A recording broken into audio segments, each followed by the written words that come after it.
해외여행을 하다가 가장 답답할 때가 언제입니까? 여러 가지 상황이 있겠지만 무조건 손에 꼽을 수밖에 없는 건 바로 대화가 어렵다는 것입니다. 그리고 이건 반대로 한국으로 여행 온 외국인들 역시 마찬가지일 텐데요. 그래서 사람들은 결국 말로 대화가 안 되니 손과 발 그리고 온몸을 활용한 바디랭귀지를 통해 자신이 원하는 답을 찾으려 노력하죠. 그런데 최근 한 인도 부부가 한국 여행을 왔다가 언어의 장벽에 가로막혀 어려움에 처해 있었는데 다행히도 한국에서 귀인을 만나 어려움을 해결했다고 하며 너무 감사하다고 장문의 글을 해외 글로벌 커뮤니티에 올린 사연이 있는데요. 당연히 해당 글은 커뮤니티 내에서도 수많은 네티즌들의 반응을 이끌어냈는데 먼저 해당 사연 살펴보도록 하겠습니다.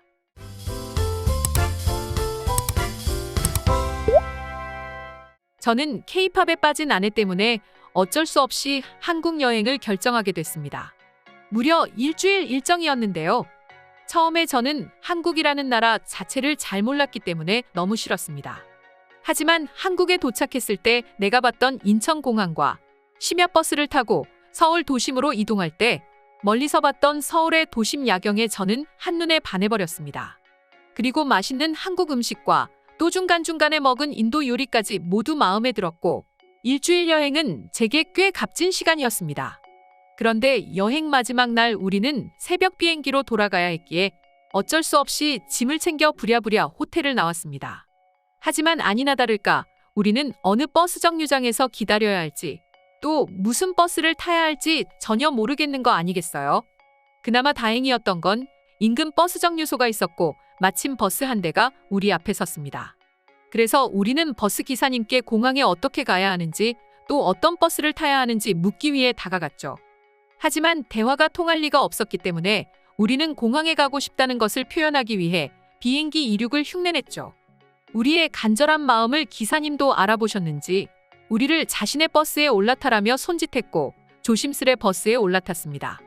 그러나 그는 헤드라이트를 제외한 버스 조명은 모두 끈 채로 이동했습니다. 우리는 두려웠어요. 우리가 한국에 오기 직전 인도에서 버스 성폭행 사건이 있었기 때문입니다. 하지만 나중에 알게 됐는데 버스 기사가 실내 조명을 끈 이유는 버스는 마감을 했고 더 이상 다른 대중을 태울 수 없었기 때문이었습니다. 그걸 알고 우리는 다시 한번 감동을 받았습니다. 그래서 그때 다 전하지 못한 저희의 마음을 전하고 싶어요. 그때 그 버스 기사분 너무 감사했어요. 글은 여기까지였습니다. 한국인이지만 저 역시도 해당 사연을 읽고 마음이 울컥해지기도 했는데요. 물론 해외 네티즌들 역시 사연을 읽자마자 저마다 느낀 점을 말했습니다. 나도 내 아들로부터 이런 이야기를 들은 적이 있어. 내 아들은 한국에 주둔하고 있는데 현지인들에게 길을 물으면 팔을 붙잡고 목적지까지 데려다 준다고 하더라. 또한 기차에서 누군가가 과일을 깎아 먹으면서 옆 사람들에게 하나씩 제공한다고 하더라. 또 다른 네티즌 역시 나는 한국에서 3번의 여행을 했고 한국 사람들은 지구상에서 가장 친절하고 관대합니다. 라고 말하면서 한국에서 있었던 좋은 기억을 말했습니다. 이 밖에도 너희 부부와 버스기사가 언젠가 꼭 다시 만났으면 좋겠다. 그때 제대로 감사함을 표현했으면 좋겠어. 라고 말하는 사람들도 있었습니다.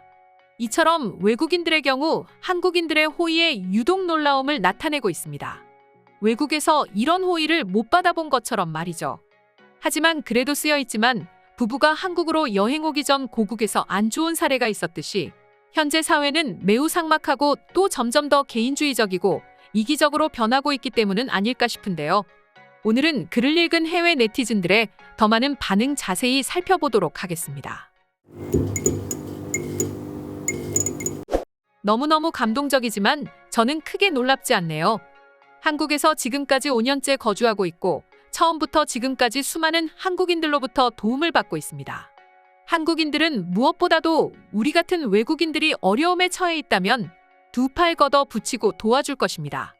하지만 분명한 건 그렇다고 해서 당연하다고 여기면 안 된다. 한두 명씩 그렇게 변해버리면 결국 한국인도 어떻게 변해버릴지는 아무도 모른다고. 나도 한국에서 버스를 잘못 탄 적이 있어. 그래서 어쩔 줄 몰라 하고 있었는데 옆자리에 있던 아가씨 한 명이 뭐 잘못됐냐며 도움을 주었어.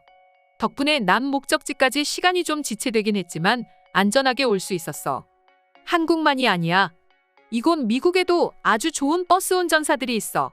이 세상은 여전히 좋은 사람들이 많아. 정말 다행이네요. 마침 타이밍 좋게 귀인을 만나지 않았더라면 정말 끔찍했을 것 같아요. 난 오히려 궁금해. K-팝을 좋아한다고 했는데 어떤 노래를 좋아합니까? 그리고 일주일 동안 한국에 어디를 방문했습니까?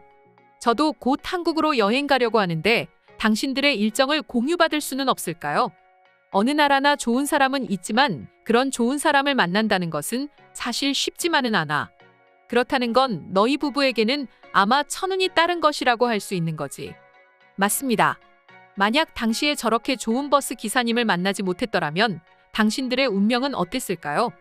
더 비싼 돈을 들여 택시를 이용할 수밖에 없었다든가 혹은 최악의 상황에 비행기를 놓치는 상황이 발생했겠죠.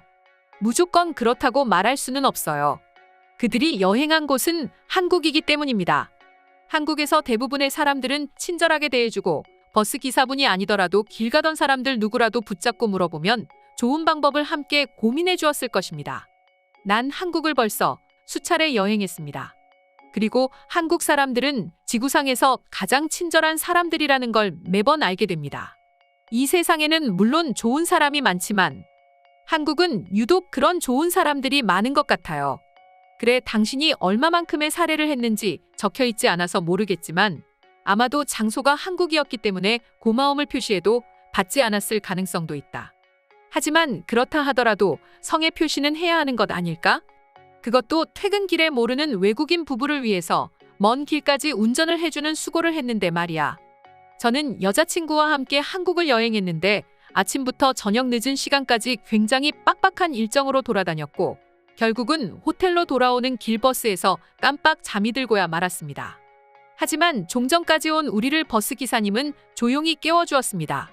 심지어 기사님은 자차로 우리를 호텔까지 직접 데려다 주시기까지 했습니다. 한국 버스는 참 재밌는 장소입니다. 저는 2000년대 초반 한국에서 거주했는데 그때 당시 버스를 타보면 사람들은 괜히 앞에 있는 사람들의 가방을 뺐더라고요.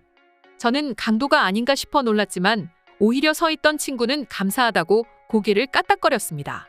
자리에 앉은 사람이 앞 사람의 무거운 짐을 대신 들어준 거죠. 그리고 아이들을 대신 무릎에 앉혀주는 일도 허다했어요.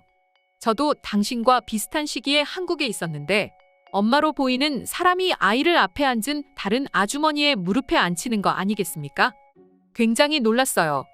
우리나라에서 그런 일이 있었다면 당연히 범죄로 간주했을 테니까 말이죠. 한국 사람들은 정말이지 세계 최고의 친절함을 베풀어줍니다. 기차를 탄 적이 있는데 옆자리에 앉은 아주머니께서 고구마, 계란, 카스테라, 물과 음료 등을 가방에서 꺼내 저에게도 음식을 나눠주었고 우리는 그때 친구가 됐어요.